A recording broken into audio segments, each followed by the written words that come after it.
Il semble que l'Arctique soit littéralement en train d'exploser. Avec le temps, d'immenses cratères ont commencé à se former, transformant un paysage jadis presque intact en une étendue de gouffres sombres recouverts de glace. On pourrait croire que les chercheurs y verraient une aubaine, mais la réalité s'avère peut-être plus inquiétante qu'on ne le pense.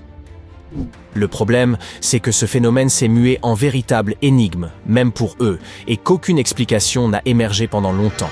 Le premier cratère, profond d'environ 50 mètres, fut découvert en 2014 par un pilote d'hélicoptère survolant le permafrost arctique. Et voici le plus stupéfiant.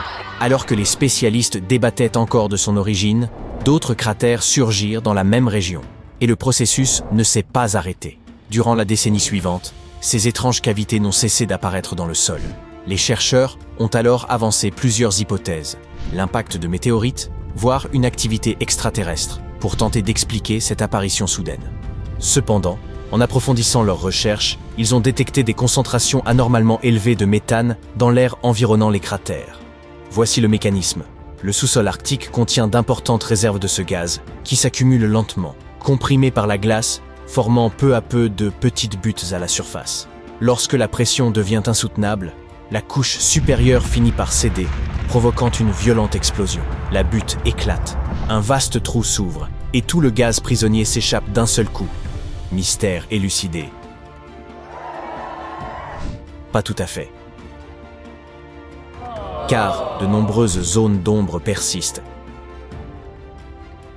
Les chercheurs pensèrent d'abord à une réaction chimique. Hypothèse plausible. Mais aucun témoin n'a jamais observé de lumière ni décelé la moindre trace de combustion dans ces cratères. S'il n'y avait pas de feu, c'est donc qu'une autre force devait intervenir. Une puissance physique capable de perforer la croûte terrestre avec une intensité spectaculaire. Mais laquelle? Tout repose sur la géologie singulière de l'Arctique. Imaginez les couches internes de la Terre. Noyau, manteau et croûte. Le sol arctique présente une structure analogue, une couche de terre meuble en surface, une épaisse strate de pergélisol en dessous, puis une couche solide de méthane enfouie plus profondément. Et entre ces deux niveaux, c'est là que se joue le phénomène. On y trouve de minuscules poches d'eau très salées et non gelées, appelées cryopègues. À mesure que la glace fond, l'eau s'infiltre dans ces poches, les surcharge et les dilate. Incapables de contenir l'excès, elles exercent une pression croissante sur les couches supérieures, provoquant la formation de fissures qui se propagent jusqu'à la surface. Peu à peu, cette contrainte devient telle qu'elle finit par fracturer la couche de méthane, déclenchant une explosion brutale de gaz, libérant toute l'énergie accumulée au fil du temps. Et on peut tous se reconnaître là-dedans. C'est un savant mélange de chimie et de physique propre à cette région. Et bien que le processus puisse prendre des décennies à se déclencher, une fois amorcé, rien ne peut l'arrêter. L'une des principales inquiétudes des scientifiques consiste désormais à anticiper l'emplacement des futures explosions, ce qui demeure extrêmement difficile à évaluer.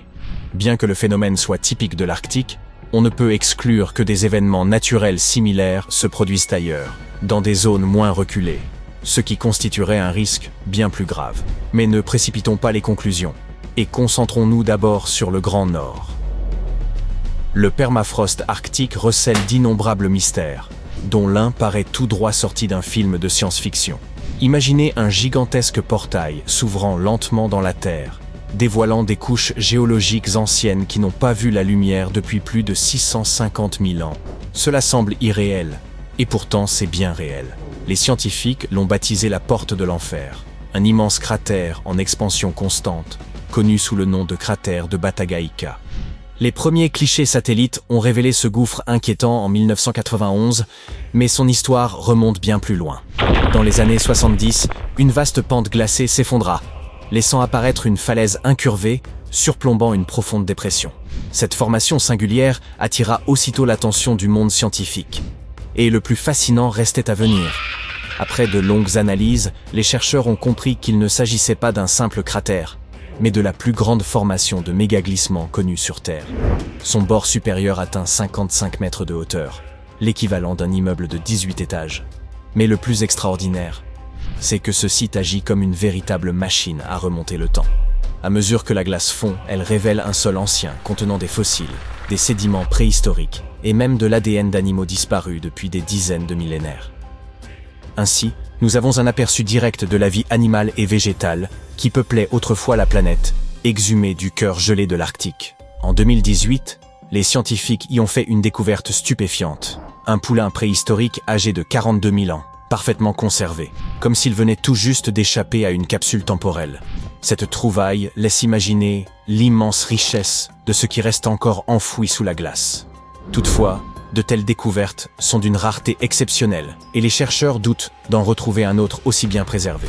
Cela ne signifie pas pour autant que les fouilles soient terminées. De nombreux vestiges attendent encore d'être mis au jour. Autant de fragments du passé susceptibles d'éclairer les origines les plus anciennes de notre planète. Lorsque vous pensez à l'Arctique, quelle image vous vient d'abord à l'esprit? La glace, sans doute. Pourtant, fait étonnant, cette région n'a pas toujours été figée sous le froid. Imaginez cela. Il y a moins d'1 million d'années, le Groenland, aujourd'hui la plus vaste île glacée du monde, était couvert de verdure, de fleurs et de petits insectes. Cela semble incroyable, mais les chercheurs en ont trouvé la preuve. Et le plus surprenant, c'est que cette découverte provient d'un échantillon de glace prélevé en 1993, puis oublié 30 ans dans un laboratoire. Lorsque les spécialistes ont finalement rouvert cet échantillon, ils n'en attendaient guère de révélations majeures. Pourtant, au lieu de se limiter à l'analyse des isotopes, ils mirent au jour une découverte stupéfiante. Des fossiles de plantes et d'insectes anciens prisonniers des profondeurs glacées. Parmi eux figurèrent de la mousse, des fragments de saule et, chose extraordinaire, un pavot arctique intact. Or, cette fleur ne pousse que sur la terre, jamais sur la glace. Cela signifie qu'à une époque reculée, le centre même de la calotte du Groenland avait entièrement fondu, laissant place à un véritable écosystème florissant, et non seulement en périphérie, mais sur toute l'étendue de l'île. Et c'est là que la situation devient véritablement inquiétante. Connaissez-vous l'adage « Regarder le passé, c'est entrevoir le futur » ? Si le Groenland a déjà perdu sa glace par le passé, cela signifie que ce phénomène pourrait se reproduire à l'avenir. Et si tel était le cas, les conséquences seraient dramatiques. La montée des eaux pourrait submerger des villes entières, et des bactéries ou des virus anciens, conservés gelés depuis des millénaires, pourraient être libérés. Il faut donc espérer que cette nouvelle fonte se produise très lentement. Et alors que l'on croyait la glace du Groenland déjà pleine de mystères, une découverte surprenante a été faite. Un virus géant, enfoui profondément en elle. Tout a commencé en 2019, alors que les chercheurs prélevaient des échantillons de glace sombres et de neige rougeâtre, dans le but de comprendre pourquoi certaines zones n'affichaient pas la blancheur attendue. Ce qu'ils ne s'attendaient pas à trouver, c'était un virus géant tapi dans la glace. Et il ne s'agit pas d'un virus ordinaire. Il mesure jusqu'à 200 fois la taille d'un virus classique et agit de manière singulière. Au lieu d'infecter les animaux ou les humains, il s'attaque aux algues. Cela pourrait sembler néfaste, mais paradoxalement, ce comportement pourrait aider la nature. En infectant ces micro-organismes, le virus assombrit la glace, réduisant sa capacité à réfléchir la lumière solaire, ce qui ralentirait la fonte, tel un écran naturel protégeant l'Arctique. C'était la première fois que de tels virus géants étaient déjà mis au jour dans la glace et la neige du Groenland. Les scientifiques cherchent désormais à déterminer leur nature. À quelle famille appartiennent-ils? Quel rôle jouent-ils réellement auprès des algues? Bien que certains indices émergent, les chercheurs espèrent percer ces mystères bientôt afin de comprendre leur influence sur l'Arctique.